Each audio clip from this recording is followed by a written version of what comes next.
Сайн байцгаана уу? Тимот номын цуврал хичээлээрээ эргэн уулзж байгаадаа баяртай байна. Яг л энэ 100хан дүрлэж байгаа гал шиг Бурхны хайр, ариун сүнс, Бурхны үг таны зүрхсэтгэл, таны амьдрал гал мэт бадран асфалтгай. За бид 8 дахь хичээлээ та бүхэндээ хүргэж байна. Бид энэ хэсгээр хамтдаа 1-р Тимот 4-р бүлгийн 1-ээс 5-р ишлэлийг та бүхэндээ тайлбарлан хүргэх болно. За энэ хэсгийг бид ариун амьдралын зам гэж бас хэлж болох юм аа. Библи судлаачид, теологчид авралын теологийн талаар ярихдаа гурван зүйлийг ярьдаг. За эхнийх нь болохоор аливаа хүн Христэд итгэж, Есүс Христийг өөрийнхөө аврагч, их эзэн болгож амьдралдаа итгэн хүлээж авах яг тэр мөчид тэр хүний амьдралд justification буюу Бурхны зөвхт байдал, Христээр дамжуулан, загалмаагаар дамжуулан ирэх тэр зөвтгөл тэр хүний амьдрал бий болдог. За энэ мөчөөс эхлээд энэ хүний амьдралд шинэ амьдрал буюу насан туршдаа тийм ээ энэ хүн маань sanctification буюу ариусал тийм үү ариун амьдралаар амьдрах энэ аялалд гардгаа гэсэн үг. За ингээд гурав дахь нь glorification буюу их эзэнтэй хамт алдаршуулгадах энэ авралын тухай өгүүлдэг юм. Тэгэхээр Петр өөрийнхөө загталтаа тухайн үед Ромын Неро хаанаас болж асрыг хавчигдаж байсан анхны чуулганд хандаж хоёр зүйлийг анхааруулга хийсэн нь авралын баталгаа. Та нарт үнэхээр авралын баталгаа тэр байна уу гэж. Хоёр дахь зүйл нь болохоор та нар эзэн ариун байдаг шиг та нар эзэн шигэ бас ариун байгаараа гэсэн энэ ариун амьдралын талаарх ураа бас түүний загталт байдаг юм. За тэгвэл энэ хэсгээр Паул Христ итгэгч бидний хувьд ариун амьдралын тухай өгүүлэхдээ not A but B гэсэн энэ зүйрлэлээр A биш харин B байх ёстой шүү гэсэн яг тийм өөрөөр хэлбэл зүйрлэлээр дамжуулан тэр Библийн дагуух ариун байдлыг тайлбарлан хэлж өгсөн байна. За тэгвэл аль нь ариун байдал биш юм бэ? Биш гэдэг хэсгээр болохоор тухайн үед бол энэ гностизм буюу энэ гаж сургаал номлол маш их газар авч ирсэн. Тэгэхээр энэ гностизм гэдэг үзэл болохоор сүнс бол аливаа сүнс бол ариун юм аа. Харин махан бие эд зүйлс бол материалын зүйлс бол бүгд бузар юм аа гэж үздэг байсан. Тийм учраас зөвхөн сүнс бол ариун тийм учраас хүний сүнс бол энэ махан бие ч юм уу энэ материалын зүйлсээс хүн хол байх хэвээр тэндээс бузарддаг ч гэдэг юм уу ийм үзлүүд байсан. За эдний нэг номлол нь бол тийм учраас хүн бол гэрлэх хэрэггүй. Ариун байдлаас сахихын тулд ариун байхын тулд хүн гэрлэх ёсгүй гэсэн тийм номлол хүртэл байсан байна. Тэгэхээр үүндээ Библи бол бидэнд гэрлэлт гэдэг бол Бурханаас өгсөн биелэг. Энэ бол ариун явдал юм. Ариун гэрлэлтийн тухай Библи өгүүлдэг тийм ээ. За дараа нь ялангуяа энэ гностист хүмүүс бол яг энэ хоолны талаар бузар хоол гэж байдаг. Идэж болох хоол, идэж болохгүй хоол гэж маш их ярьдаг. Тэгээд энэс нь болоод тухайн үеийн итгэгч нар болоод маш их бүдэрдэг тийм байсан байна. Тэгэхээр Паул өөрөө хуучин гэрээг бас сайн мэддэг хүний хувьд мөн евдийн шашны тийм ээ тэр нарийн хоолны талаарх тийм ээ ариун хоол, бузар хоол гэж ярьдаг. Энэ бүх зүйлийг наанта цаанатаа бол сайн мэддэг байсан. За мэдээж хуучин гэрээ болон евдийн шашны хувьд тийм ээ кошер гэж хэлдэгтэй тэдний хувьд аль нь идэх ёстой хоол, аль нь идэх ёсгүй хоол юм бэ гэж. За энэ дээр бид нар бас мэдээж энэ бол хуучин гэрээ буюу Бурхны үг учраас бид нар наантай цаантаа сайн хандах ёстой. За ялангуяа энэ Библиэд гарч байгаа кошер гэдэг бол Бурхан бидэнд хайртай учраас Бурхан биднийг бас сайн мэддэг учраас тэр бидний бүтээгч учраас ямар хоол нь бидэнд ирүүл сайн юм бэ, ямар хоол нь бидэнд муу юм бэ гэдгийг мэддэг учраас бидэнд бас энэ хоолны талаар зааварчилгааг өгсөн болов гэж. За харин еврейчүүдийн хувьд мөн тухайн үеийн энэ гностизм ч юм уу энэ янз бүрийн урсгалуудын хувьд бол хит тууширч энэ хоолны талаар энэ хоол нь хүнийг бузар болгодог, ариун болгодог гэдэг талаар маргалдаж байсан. Тэгэхээр энэ дээр Есүс маш чухал үгийг хэлсэн нь хүний идж байгаа хоол буюу гаднаас орж байгаа зүйл хүнийг бузарладаг юм бишээ. Харин хүний дотроос гардаг зүйл чинь хүнийг өөрөө бузарладаг юм аа. Тэр гим нүгэл гэмт хүсэл гэдэг зүйл хүний дотроос гарч ирдэг тухай маш чухал зүйлийг бол Есүс хэлсэн байна. За ингээд харьцуултын дараагаар за тэгвэл Христ итгэж бидний хувьд тэр ариусл буюу тэр ариуслын зам гэдэг чинь яг ямар юм бэ? Яавал бид нар одоо тэр ариун амьдралаар амьдарч чадах юм бэ? Тэр ариун амьдралын нууц, тэр ариун амьдралын одоо хүчин те юунд оршдог юм бэ гэдгийг Паул яг энэ хэсгээр 5 дахь ишлэлдэр одоо хоёр зүйлээр энд илэрхийлсэн байна. Тэрний юу гэхээр итгэгч хүмүүс бидний хувьд ариусл гэдэг бол Бурханаас ирдэг. Тэр нь Бурханы үг ба залбирлаар дамжуулан бидний амьдралд бий болдог юм а. Хоёр чухал зүйлийг энд өгүүлсэн байна. Бид Бурханы үгээр бид залбирлаар ариусдаг гэсэн үг. Есүс Иохан номын 17 дугаар бүлгийн 17 дугаар ишлэлдэр тэр дагалдагчдын төлөө залбирх үедээ Бурхан минь таны үнэн тэ таны үг тэднийг буюу дагалдагчдыг ариусгасан тухай өгүүлж байгаа. За мөн Есүс олон газар миний үг та нарыг одоо ариусгаж, миний үгнээс болж та нар ариун цэвэр болсон тухай одоо дурдсан байна. Тэгэхээр Бурханы үг ийхүү биднийг ариусгаж, биднийг цэвэрлсээр байдаг. Энэ процесс насан туршид нь Бурханы үгээр дамжуулан бидний амьдралд бий болдог гэсэн үг. Тэм учраас бид насан туршдаа Бурханы үгтэй хамт явах учиртай гэдгийг эндээс харах. Илчилт номын 1-р бүлгийн 3-р ишлэл дээр те Бурханы үгийг уншигч нэгэн, сонсогч нэгэн, за түүний хэрэгжүүлэгч нэгэн болвол ерөөлтэй хүн юм а гэж. Тэгэхээр итгэгч хүмүүс бол ерөөлтэй хүмүүс. Бид Бурханы үгнээс болж бид ерөөлтэй хүмүүс, бид үргэлж Бурханы үгтэй хамт амьдрах учиртай гэдгийг дахин Библи бидэнд сануулж өгч байна. Тэгэхээр анхны үеийн итгэгчдийн хувьд те анхны чуулганы хувьд мөн үргэлжлүүлэн дундад зууны чуулганы хувьд бол Lectio Divina гэдэг үг бол маш чухал одоо тийм үг байсан. Lectio Divina. За энэ утгаар ариун уншлага гэсэн утгатай үг юм. Библийг унших тухай. Тэгэхээр итгэгч хувь хүн за мэдээж чуулган болвол та Библийг маш их уншдаг, чуулганаараа тэр загтлуудыг уншдаг, тунхагладаг одоо тийм байсан. Цуглах үедээ тэд нэр хамтдаа Библийг чанга дугаар уншиж тунхагладаг. Энэ бол итгэгч хүмүүсийн хувьд бол итгэлийн амьдралыг ариун амьдралын гол хөдөлгөх хүчин болж исэн гэдгийг харж байгаа. За ингээд болвол мэдээж одоо бидний итгэлийн үг дээдс маань яг энэ ариун уншлагаар дамжуулан өдөр болгон Бурханы үгийг уншихаас гадна тухайн өдөр өгөгдөж байгаа яг тэр гол ишлэл гიშглийг аваад тэр Бурханы ариун нууц үг гэж тэд нар хүлээж авдаг байсан. За түүнийг өдөржингөө тэд нар тунгаан бясалгаж, цээжилж, одоо амандаа үглэж, бувтнож те яг л тэр үгнээс зуурж, заримдаа нэг үгнээс нэг ишлэлээ одоо тийм ээ бүтэн өдрийн туршид, бүтэн 7 хоногийн туршид, бүр бүтэн сарын туршид бодож, тунгааж, хуваалцаж, хоорондоо одоо тийм ээ ярилцдаг ийм зуршил бол анхны чуулганаас ахуулаад бүх цаг үеийн чуулгануудад итгэлийн үг дээдсэд байсан. Тэгэхээр Мартин Лютер Бурханы үгийн агуу сэргэлт, агуу хувьсгалыг хийснээс хойш одоо Зинзендорф тийм ээ. За түүний хувьд Хайренхут гэдэг одоо гайхалтай итгэлийн тосгонд ах トゥ ус нартай хамт амьдрах үедээ тэд нэм гарагийн цуглаан болон за мөн 7 хоногийн өдөр болгон Бурханаас үг авдаг байсан. Чимээгүй цаг хийгээд за ямар нэгэн ишлэлийг одоо голчилж сонгож аваад тэр авсан ишлэлээ одоо бүх гэр бүлүүд тосгон даяараа итгэгчдийн одоо тэр одоо бүхэл одоо хүмүүс маань тийм ээ итгэлийн гэр бүлийн хэсэг болгон маань яг тэр үгийг тухайн үед бясалгаж, тунгааж, цээжилж явдаг ийм бодол зуршлууд одоо бидний итгэлийн үг дээдсэд байсан гэдэг гайхалтай түүхийг та бүхэнд сануулахыг хүсэж байна. Алдарт Муди хэлсэн байгаа тийм гим нүгэл биднийг Бурханы үгээс холдуулдаг бол Бурханы үг өөрөө бидний гим нүглээс холдуулдаг юм а гэж. Тэгэхээр муу сүнс мэддэг. Муу сүнс биднийг одоо тийм ээ гим нүгэлд унахын тулд тийм ээ тэр ариун амьдралаас биднийг холдуулахын тулд бидний Бурханы үгнээс залбирлаас тэр биднийг үргэлж холдуулахыг хүсэж байдаг.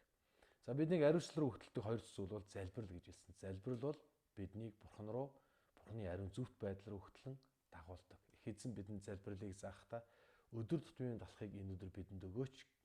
Тэгээд араас нь залгуулад биднийг сорилтонд бүү оруулаач гэж. Тэгэхээр өдөр бүрийн талхаа гуйдаг шигэ өдөр бүр сорилтонд орохгүй тулд залбираа гэсэн үг. Өдөр бүрийн залбирал маань биднийг альва сорилтоос, альва гим нүглээс, альва уруу татлахаас хамгаалдаг байх нь. Тэгэхээр залбирал биднийг одоо ариун амьдралд байлгаж зогсохгүй гим нүгэл, гим бузраас, уруу татлахаас биднийг хамгаалдаг гэдгийг бид эндээс харж байгаа. Тэгэхээр 1-р Тесалоник 5:17 дээр тасралтгүйгээр залбираа гэж хэлсэн байна. Энэ үг нь цаг үргэлж, тийм ээ, цаг үргэлж та нар залбир. Зөвхөн сүм дотор биш те.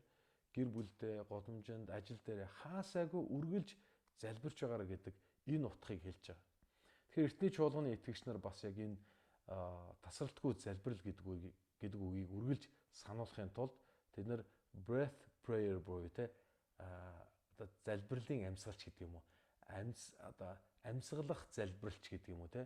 Өөрөөр хэлбэл амьсгаа авах бүрдээ бид одоо эзний нэрийг дуудаж залбирч байгаа. Энэ одоо зүйлийг сануулахын тулд юу хийдэг гэсэн бэхтэр өдөрт 7 удаа ингээд залбирдаг. Тэд нар 7 удаа хонх дуурах үед одоо 7 удаа залбирдаг те. Ингэснээр юуг санаж байгаа вэ гэхээр бид нар амьсгал авах болгондоо өөрөөр хэлбэл бид нар тасралтгүйгээр залбирах ёстой шүү гэдгийг сануулахын тулд тэдэрт энэ зуршлыг бий болгохын тулд ингэж хийдэг байсан тийм түүх байгаа байхгүй. Тэгэхээр орчин үед бид нар маш их стресстэй, дарамттай, тэгээд маш их одоо хорт хавдар болон олон өвдөлтөд байдаг яг ийм цаг үеийг нь бид нар амьдарч байгаа тийм. Тэгэхээр хэсэг эрдэмтэд ийм судалгаа хийсэн. Өдөрт 12 минут тэ залбирна гэдэг нь хүний амьдралд ямар гайхалтай нөлөө үзүүлж байна гэж. Тэр тэднээс судалгаа хийхдээ бүтэн жилийн туршид тэ өдөрт 12 минутыг яг бүх өөр ямар ч зүйлийг бодохгүйгээр ухаан санаагаа төвлөрүүлээд яг л Бурхан дээр төвлөрөөд Бурханы үгийг бариад 12 минут залбирсан баг. Тэгэхээр яг ингэж бүтэн жил залбирсан хүмүүсийг аваад үзэх юм бол эдгээр хүмүүс маань стресс маш их багтай. Ягаад гэвэл тэд нар залбирлаараа дамжуулан стрессээ гаргадаг. Залбирлаараа дамжуулан магадгүй тэд нар хин нэг уучлж чадахгүй байсан ч юм уу эсвэл ямар нэгэн асуудал байсан түүнийг гаргаж чаддаг. Яг залбирал гэдэг нь тэдний дотоод зүрх сэтгэлийг цэвэрлээ зогсохгүй бие махбодыг нь эд эсийг нь сэргээж эрүүлжүүлж тэ хүчрхжүүлсэн тухай ийм гайхалтай жишээ байгаа юм. Тэр магадгүй та өдөрт 12 минут магадгүй тэрнээс ч илүү ч юм уу те залбирх үед. За ямар ч гэсэн яг л амьсгал авах болгондоо залбирч байгаа юм шиг тасралтгүйгээр эсний өмнө залбирх үед махан бие сүнсээр та эрүүл байгаа зогсохгүй ариун зөвхт амьдралаар үнэхээр хүчрэх итгэлийн амьдралаар амьдрч чадна гэдгийг санаасаа гэж өсөж.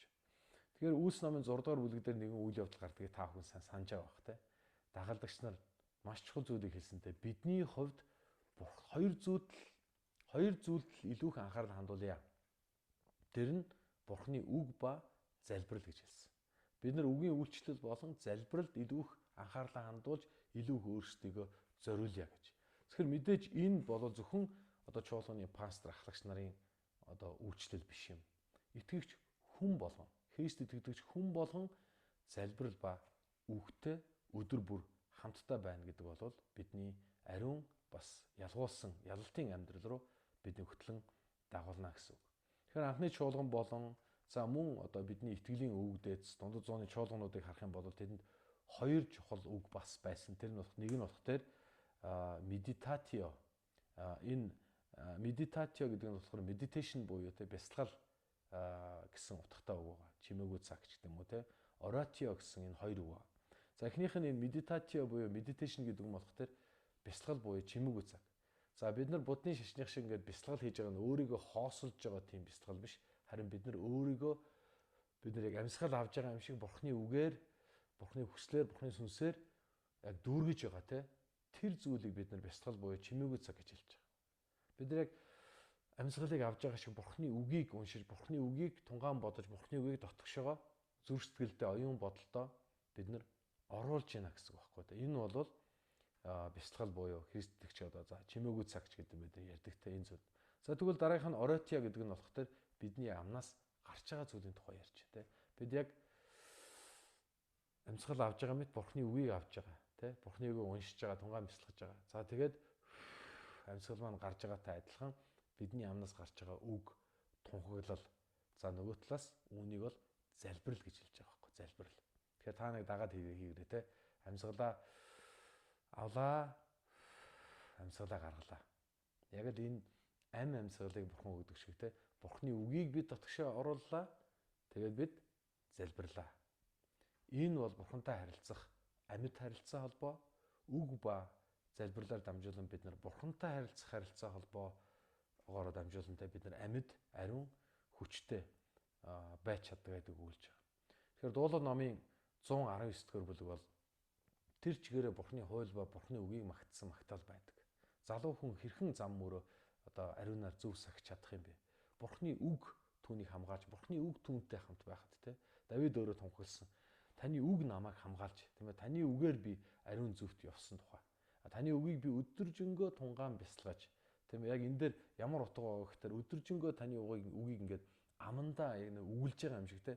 Өөртөө ярьж байгаа хүн шиг амандаа бувтнаж өдөржингөө ярьсан гэж байгаа байхгүй. Тэгэхээр та нар ингээд заримдаа еврейчүүдийг онгоцны буудлын дээр ч юм уу хааны газар еврейчүүдийг ингээд харах юм бол ингээд Библийг бариад, Библийг уншаад эсвэл ингээд нэг магадгүй нэг галзуу хүн шигтэй өөртөө яриад байгаа юм шиг ингээд нэг үглээд яваад байгаа. Энэ нь яг юу хийж байгаа вэ гэхээр нөгөө тухайн өдөр уншсан үгээ дахин давтаж яг л нөгөө мал бэлчээрээсээ эргэж ирээд дахиж хевдэх шиг те дахин Бурхны үгийг ингэж дахин амандаа бувтнаж уншиж байгаа. Ингэж Бурхны үгтэй бол хорон мөч болгонд хамт байдаг гэсэн юм санаа бол байгаад байгаа байхгүй. Тэгэхээр Паул маш чухал санааг энд хэлсэн байна. Ариун амьдрал гэдэг бол бидний хүчээр болдог зүйл биш ээ. Бурхнаас тэр ариун амьдрал ирдэг. Онцгойлон Бурхны үг ба залбирлаар дамжуулан биднэрт ариун амьдрал, ялгуулсан амьдрал бол боломжтой маа гэж. Тэгэхээр 1-р Тесалоник 4-ийн 3-р ишлэл дээр бидний амьдралд хандсан Бурхны хүсэл бол Бурхны хүсэл бол та нарын ариун байдал, ариун амьдрал юм а гэж хэлсэн болвол 1-р Тимот 4-ийн 5-р ишлэл дээр Бурхны үг ба залбирлаар дамжуулан бид ариун болох болно гэдгийг Паул энд өгүүлсэн байна. Тэгэхээр өнөөдрийн үгээр дамжуулан бид нар өөрсдөө иргэн харцгаая. Таны амьдралд өнөөдөр Lectio Divina буюу ариун уншлага өнөөдөр байна уу? Хэрв та 1 сарын 1 буюу шинэ он эхлэх үед эхлэл номоос ахуулаад өдөрт 3 бүлгийг 3-аас 4 бүлгийг тасралтгүйгээр унших юм бол жилд 1 удаа Библийг уншиж чаднаа. Тэгэхээр ядаж бүгдээрээ жилд 1 удаа Библийг эхнээс нь ахуулаад дуустал нь уншаа гэдгийг та бүхэнд уриалахыг хүсэж байна. За дараа нь энэ медитатио буюу яг энэ бясалгал чимээгүй цаг гэдэг нь итгэлийн амьдралд маш чухал зүйл. Өнөөдөр монголч болгон итгэгч нар бид чимээгүй цагаа үнэхээр итгэмжтэйгээр хийдэг болёо. Тэгэхээр бидний нэгэн хийдэг үйлчлэл бол захим чимээгүй цаг ба. Би захим чимээгүй цаг үйлчлэлийг ковидын үед эхэлсэн. Тэгээ энэ үйлчлэлээр дамжуулан бид нар үн төлбөргүйгээр өдөр болгон бид нар чуулганы томчуудаас гадна бас чуулганы өсвөр насныхан зориулсан энэ үгийн үйлчлэлийг бид нар хийж байгаа. Тэгэхээр та Facebook группээр дамжуулан өдөр болгон үн төлбөргүйгээр хаа байсан газараа та бүхэн энэ өдөр бүрийнхэн талхыг чимээгүй цагийг та бүхэн авах боломжтой. Мөн хүүхдүүд маань хүртэлтэй монгол, англи хоёр хэл дээр чимээгүй цагийг боломжтой байгаа байхгүй.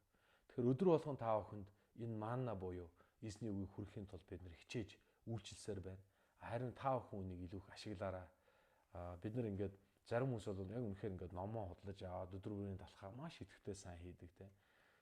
Гэтэл зарим хүмүүс нь бүр бэлэн те бүр үн төлбөргүй яг л утсан дээр нь бэлэн чимээгүй цаг байхад чимээгүй цагийг хийхгүй байх жишээд. Тэгэхээр би дахин та бүхнээсээ уриалж байна. Та бүхэн өдөр бүр мэдээж завгүй амьдралаар амьдарч байна. Гэхдээ та ядаж 10 минутыг те өдөрт нэг 10 минутыг бурхан зориулж чадахгүй гэж юу? Та өглөө босонгуудаа 10 минут яг л өглөөнийхөө талхыг идэж байгаа шиг те эсвэл өглөөний цэвэр агаараар амьсгалж байгаа шиг чимээгүй цаг бурханы үгийг уншиж бясалгаж тэгээ бурханы үгтэй хамт байгаасаа гэж хүсэж байна. За тэгээ дахиад автъя Lectio Divina буюу бурханы үгийг ариун уншлага бурханы үгийг уншицгаая. Meditatio буюу чимээгүй цагаа бүгдээр өдөр болгон хийдэг байцгаая.